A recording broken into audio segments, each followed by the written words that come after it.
Welcome to Mont TV Edition 2.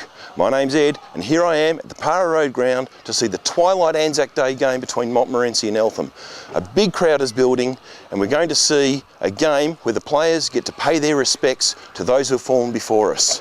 Let's have a look at some of the action that happened on the build-up. It's all footy, here we go!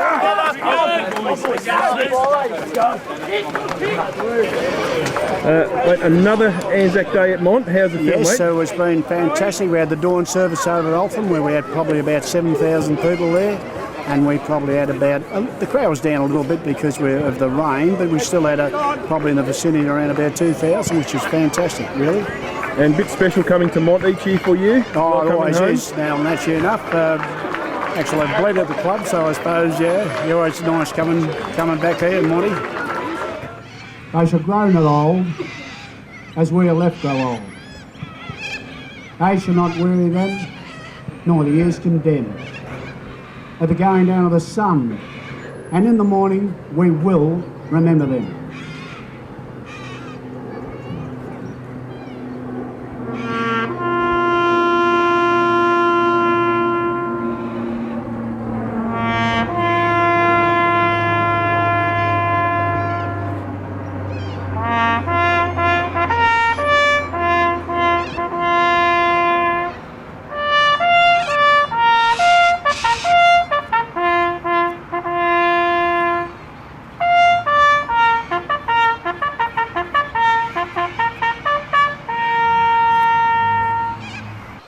Today, the two teams also play for the Ken Hines Sheild, the 40th anniversary of playing for the Shield. The family of Ken Hines was there to present the Shield. Mont goes into today's game with two changes. Connor Dalgleish and Jacob Smith come in, and they are playing their first senior games for 2015. So, with that, let's go to the action. Straight into the action, and it was fast and furious in the opening minutes. Jesse Donaldson was on fire, and Mont looked hot and ready to play. Rushing himself. Can this be a turnover for Mont? Yes, it can. Donaldson almost won the game off his own boot last week. Kicks. And home. And Monty get a goal before they get a point. First time this year. So a snapshot away from Monty's goal. Speaking of snapshots, there's Donaldson. And there's a snapshot, and there's the goal.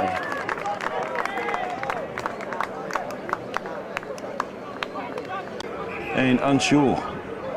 Plays on now. Tries to take the centre of the ground, and successfully, look at that. Eltham, two kicks, straight into the attacking zone. They're looking for the free kick, none coming. Oh, ricocheted off the ground. Oh, don't tell me it's going to roll through. Is touched, or it's a goal, it's a goal.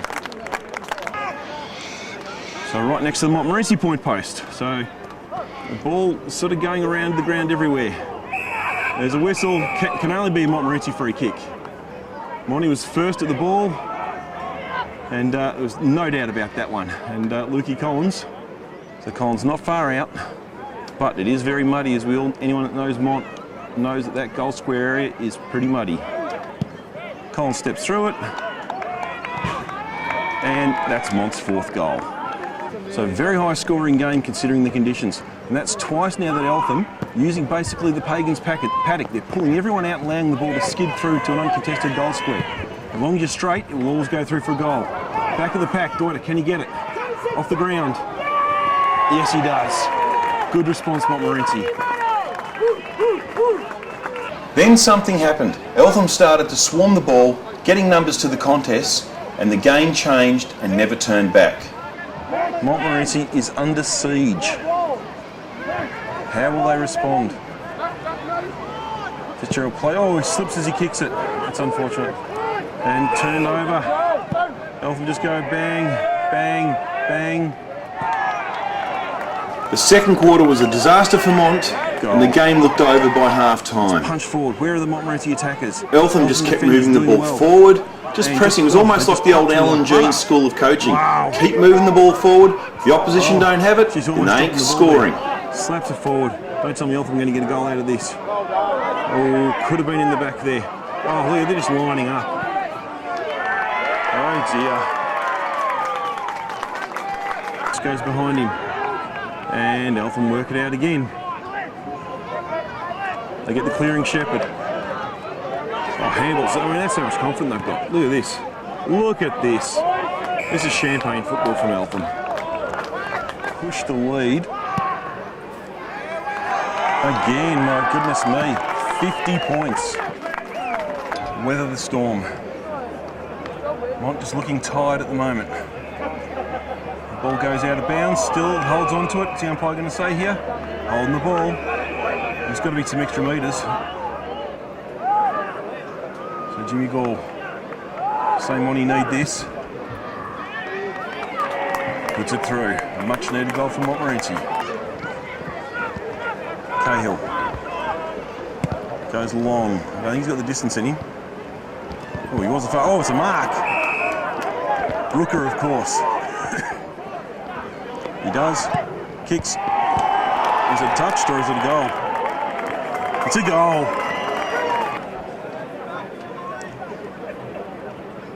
Doyle knocks it down. Being held onto, notices the umpire. Ball's kicked across the face of goal. Stays in play. And Eltham managed to work it out. They're under pressure. Tackles come in. Almost loses it. Brooker comes in. Goes to ground, stays at ground, steps around, somehow gets a handball away.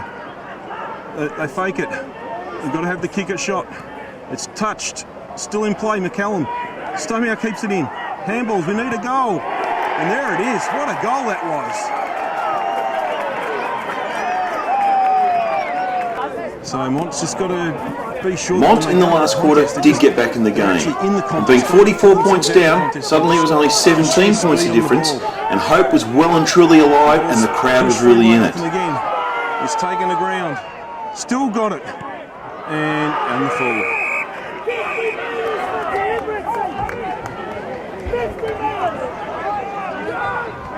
So Jakey Kleins with the ball, plays on.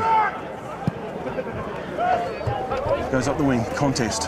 Back of the pack, it's got to be a Montmorency free kick. Can't be an Eltham free kick if you're behind. So Billy Jenkins with the ball. Plays on. Oh, he's turned, no he hasn't turned this over. Gee, I thought that was straight to the Eltham player. I have little faith. Comes out to Mitch Dillon. Last few kicks have been pressured and that one's not much better. Mont in trouble, they get out. Eltham get it out. The ball bounces. McKenzie's got to run a long way backwards. This will allow the Eltham forwards to come to him. They don't. McKenzie just steps around. He's got to hit the target though, and does. So Fennell with the ball. Likes to go long. And Deutz gets rid of his man. Cartwheels quickly. Is the kick a good one? Finding Donaldson all by himself.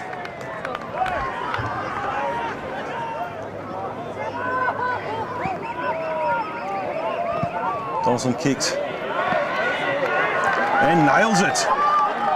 Game on.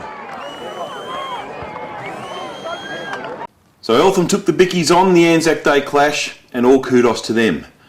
I spoke to a clearly upset coach after the game. So not the best feeling today.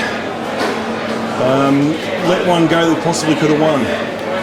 I don't know, we probably could have won. They sort of out-hustled us and worked.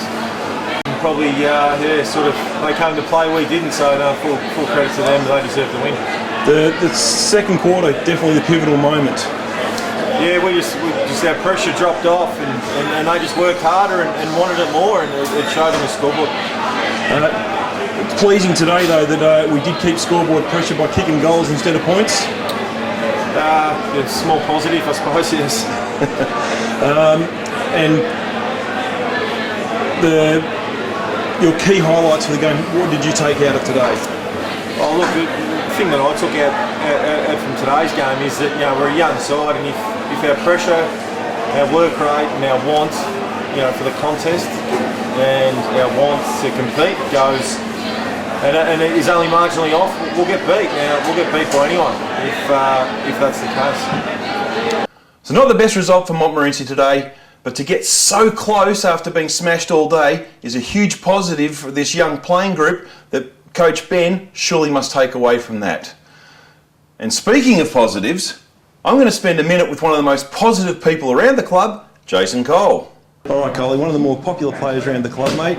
You played your 100th game today, but apparently we were just a bit too late getting you through the banner. Yes, my 100th game was against Plenty round 1, so 102nd was today. Did it have 102 on the banner?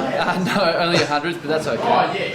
And, mate, playing 100 games at one club has got to be exciting for you? Yeah, so living in Montmorency, and there's only one club for me, and that's here, so it's good to actually play 100 at one club, so it's good. And is there one game that stands out in your mind over that 100 games? Absolutely. So winning the 2011 Reserves Premiership was probably the game that stands out for me. You had a good game that day. Home and away, do you have a preference of the home and away games? Home and away? Probably not. I think there's been a few games that I think that I've played alright. Probably the game against Northcote last year where I actually kicked a couple of goals because I never get up there.